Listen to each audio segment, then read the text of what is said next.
하나님의 은혜와 사랑과 평강이 오늘 하루도 우리 삶에 충만하기를 주의 이름으로 축복합니다. 시내산에서 가나안 땅으로 행진을 하게 된 이스라엘 백성들은 3일 만에 하나님께 원망하고 불평을 하죠. 다베라에서 원망을 시작한 이스라엘 백성들은 불의 징계를 받지만 기브롯 핫다와에서 또다시 원망을 합니다. 이때 원망의 이유는 고기가 없기 때문이었습니다. 이것이 4절부터 35절까지의 말씀입니다. 그런데 이 백성의 원망을 들은 모세 역시 하나님 앞에 한탄과 탄식을 토로합니다. 그러면서 하나님 보고 자신을 죽여달라고 기도를 하죠. 15절 말씀 보겠습니다. 주께서 내게 이같이 행하실진대 구하옵나니 내게 은혜를 베푸사 즉시 나를 죽여 내가 고난당함을 내가 보지 않게 하옵소서. 죽기를 간구합니다.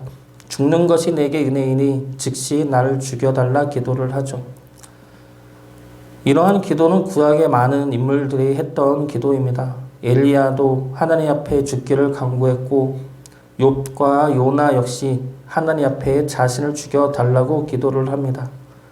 이 기도를 보면 어떻게 하나님 앞에 이러한 기도를 할 수가 있나 싶지만 많은 교회 지도자들 역시 실제로 여러 번씩 해본 기도이기도 합니다. 차라리 죽는 게 낫지, 죽으면 편할 텐데 라는 생각이 힘들 때마다 떠오르게 되죠. 교회 지도자들 뿐만이 아니라 가정을 책임지는 가장들도 이러한 마음이 떠오르고 자녀를 책임지는 어머니들도 이러한 마음은 찾아올 때가 있습니다. 그러면 이러한 마음들을 우리가 어떻게 이겨낼 수가 있습니까? 하나님의 은혜밖에 없습니다. 하나님의 응답과 일하심 밖에 이겨낼 수가 없습니다. 그래서 우리가 하나님 앞에 나아가야 하는 것이죠. 그래야 우리가 살 수가 있기 때문입니다. 오늘 말씀 통해 모세가 왜 죽기를 간구하는 기도를 하게 되었는지 살펴보고 그에 따른 하나님의 말씀은 무엇인지 살펴보도록 하겠습니다. 모세가 죽기를 간구했던 이유는 첫 번째로 하나님에 대한 서운함입니다. 하나님이 안 도와주신다는 생각이죠. 11절 말씀 보겠습니다.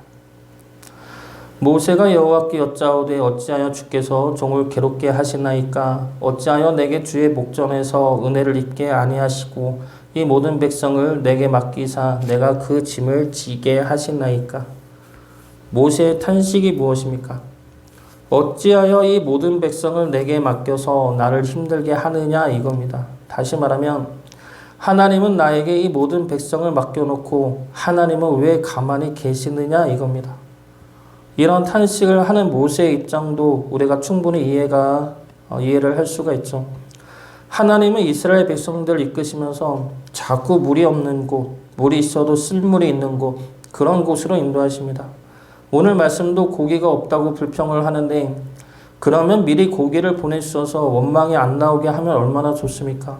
왜 백성들이 원망하고 나서 모세가 하나님께 기도할 때 왜 그때서야 일하시느냐 이겁니다. 왜 그렇습니까? 하나님은 모세의 기도를 원하고 계시기 때문입니다. 광야에서 하나님이 원하시고 이끄시는 목적은 이들이 하나님의 백성으로 서는 것입니다. 하나님의 백성으로 살아가는 것이죠. 그래서 하나님께 구하고 부르짖고 하나님을 의지하고 하나님께 순종하기를 원하는 것입니다. 그래서 하나님은 모세의 기도를 기다리고 있는 것이죠.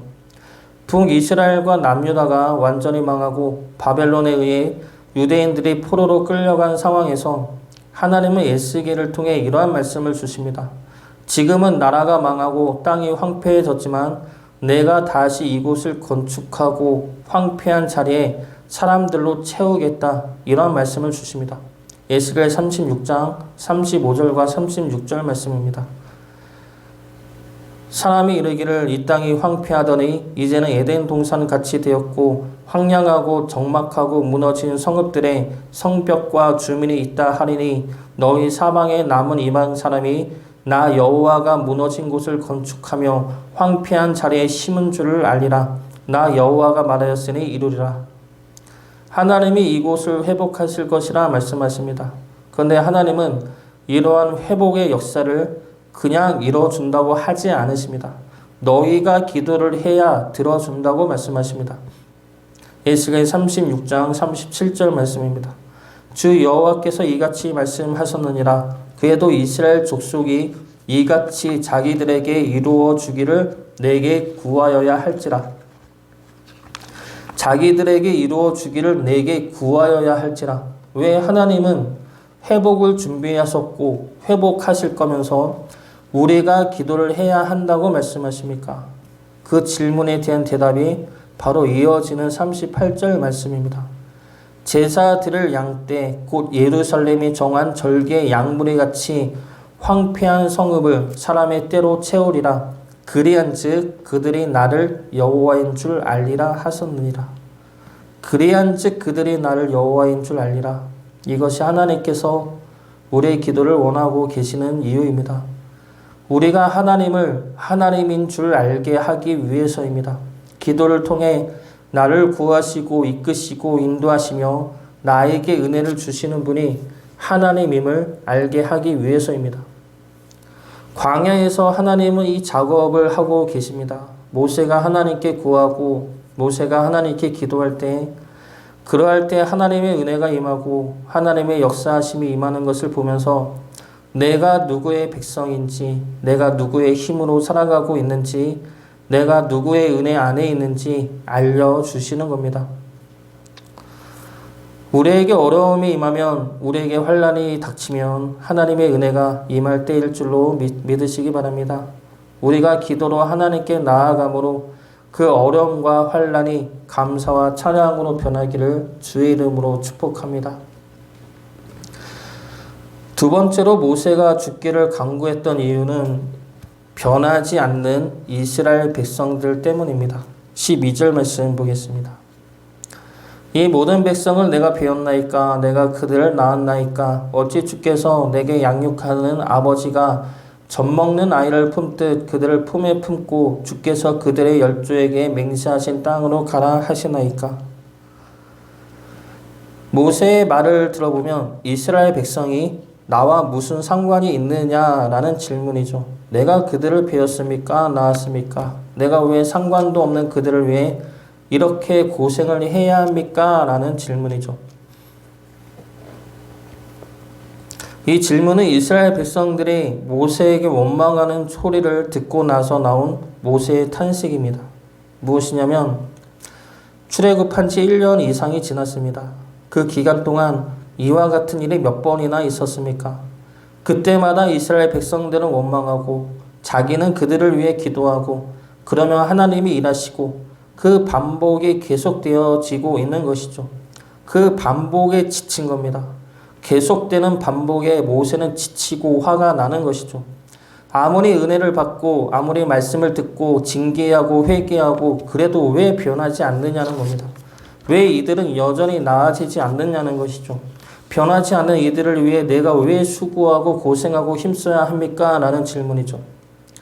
그런 모세에게 하나님은 이스라엘 백성 중에서 장로 70명을 택하여 회막에 서게 하십니다. 그리고 그들에게 하나님의 영을 임하게 하십니다. 그러므로 하나님은 모세에게 말씀하시는 것이죠. 내가 모세 너를 이끌었듯이 그들 역시 내가 그들을 이끌고 변화시킬 것이라 말씀하시는 겁니다. 하나님의 영으로 그들에게 임하여서 그들 모두가 하나님의 선지자로 하나님의 말씀을 예언하는 예언자로 세울 것이라 말씀하시는 겁니다. 29절 말씀 보겠습니다. 모세가 그에게 이르되 내가 나를 두고 시기하느냐 여호와께서 그의 영을 그의 모든 백성에게 주사 다 선지자가 되게 하시기를 원하노라. 이것은 예수 그리스도로 인해 우리 모두에게 임한 성령님을 예표하는 말씀입니다. 우리를 변화시키는 것은 우리의 힘과 노력과 결단이 아니라 우리 안에 계신 성령님의 간구와 기도로 인해서입니다. 그로 인해 하나님의 사랑을 알게 되고 예수님의 은혜를 알게 되어 믿음으로 구원에 이르게 되는 것이죠. 우리 안에 계신 성령님을 의지하시기 바랍니다. 힘들고 어려운 그 속에서도 분명히 하나님이 예비해 두신 은혜가 있습니다. 그 은혜로 인해 다시 힘을 내서 나아가는 주의 자녀 되시기를 주의 이름으로 축복합니다. 마지막 세 번째로 모세가 죽기를 간구하는 이유는 자기 자신에 대한 부족함 때문입니다. 13절과 14절 말씀 보겠습니다. 이 모든 백성에게 줄 고기를 내가 어디서 얻으리까? 그들이 나를 향하여 울며 이르되 우리에게 고기를 주어 먹게 하라 하온즉 책임이 심히 중하여 나 혼자는 이 모든 백성을 감당할 수 없나이다. 모세의 이 한탄은 이때 일어난 사건만으로 터져 나온 한탄이 아닙니다.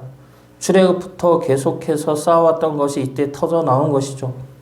출애굽 때부터 이스라엘 백성들이 요구하는 그 모든 것들에 모세는 지친 겁니다. 모세가 힘이 있고 능력이 있어서 그들이 요구하는 대로 들어주거나 아니면 강한 카리스마로 그들이 요구를 못하게 하거나 그러면 좋은데 그러지를 못하죠. 계속 원망은 원망대로 듣고 자신은 그 원망에 제대로 대처도 못하고 그러니 그로 인한 스트레스가 얼마나 심하겠습니까? 그래서 나는 능력이 없으니 나를 죽이고 다른 사람으로 하라고 하는 겁니다. 그런데 하나님은 모세가 이렇게 약하기 때문에 모세를 택하신 것이죠. 모세 스스로 능력이 없음을 알고 그렇다고 이스라엘 백성들을 억누르지도 못하는 자임을 알기 때문에 모세를 통해 역사하시는 겁니다. 무엇이냐면 내 약함과 내 부족함을 아는 지도자들은 하나님을 의지할 수밖에 없습니다. 내 자리가 가분한 자리이고 내 힘으로 감당할 수 없다는 자리임을 아는 지도자들은 하나님께 매달릴 수밖에 없습니다. 그러면 하나님이 일하시죠. 그래야 하나님이 그를 통해 일하시고 역사하십니다. 하나님은 그런 자들을 통해 일하시고 역사하심으로 하나님이 능력되시며 하나님이 약한 자를 통해 강함을 드러내시는 하나님임을 알게 하십니다. 사도 바울의 그 유명한 고백을 아실 것입니다. 고린도 후서 12장 10절 말씀 그러므로 내가 그리스도를 위하여 약한 것들과 능욕과 궁핍과 박해와 공고를 기뻐하노니 이는 내가 약한 그때의 강함이라. 우리가 부족함을 안다면 하나님의 일하심이 더 드러날 것입니다. 하나님을 의지하심으로 우리의 약함이 하나님의 강함을 드러내는 통로가 되기를 주의 이름으로 축복합니다.